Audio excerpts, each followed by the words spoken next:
On pense que c'est très peu finalement des gens qui n'ont vraiment aucun symptôme et qui seraient porteurs du virus. C'est pour ça que appliquer le test à toute la population, y compris ceux qui n'ont pas de symptômes, serait vraiment peu productif.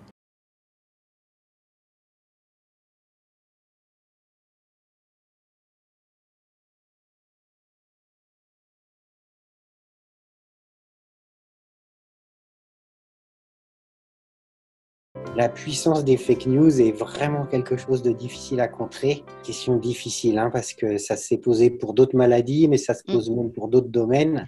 Pour une raison très simple, hein, c'est qu'un scoop, quelque chose de bien percutant, même complètement faux, va se répandre à grande vitesse et que pour réparer après, même avec des arguments vérifiables, hein, pour dire, bah non, vous voyez, c'est pas vrai, c'est pas possible, regardez ça, par exemple, et ben, ça va mettre beaucoup plus de temps et ça aura beaucoup moins d'impact que le choc initial de la fake news qui aura diffusé.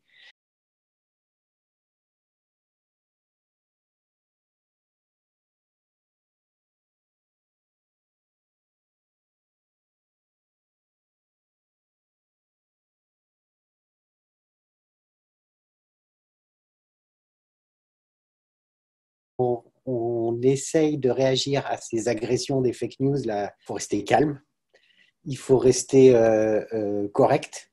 Et puis, il faut essayer d'être le plus, je pense, un des progrès qu'on a à faire dans notre communication, c'est d'essayer d'être le plus compréhensible possible. Quand on va essayer de réfuter des fake news, il faut qu'on puisse être compris par le public qui a reçu ces fake news en première ligne.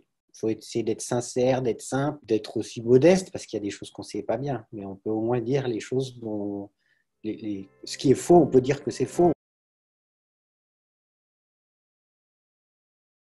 Assez vite, ça s'est beaucoup vu les dernières semaines, on sent que la communication officielle avait très peur de rassurer les gens. Ils avaient peur que les gens interprètent, quand on leur dit il y a moins de cas, qu'ils interprètent ça comme vous pouvez sortir de chez vous, il n'y a plus de risque.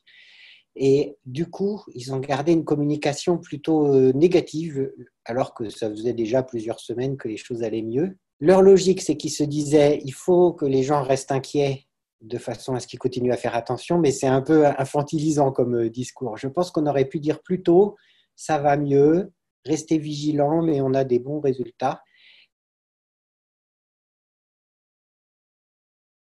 C'est-à-dire qu'on a entendu des gens parler très fort avec des messages très faux.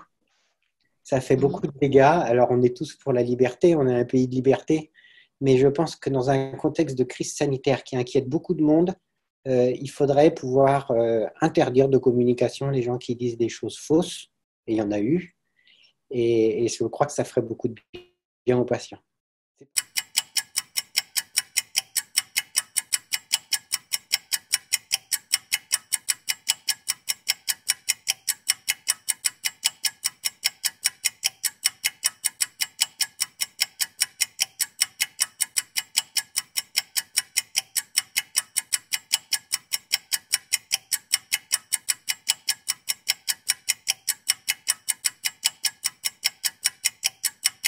Il faut essayer d'être sincère, d'être simple, d'être aussi modeste, parce qu'il y a des choses qu'on ne sait pas bien, mais on peut au moins dire les choses dont ce qui est faux, on peut dire que c'est faux.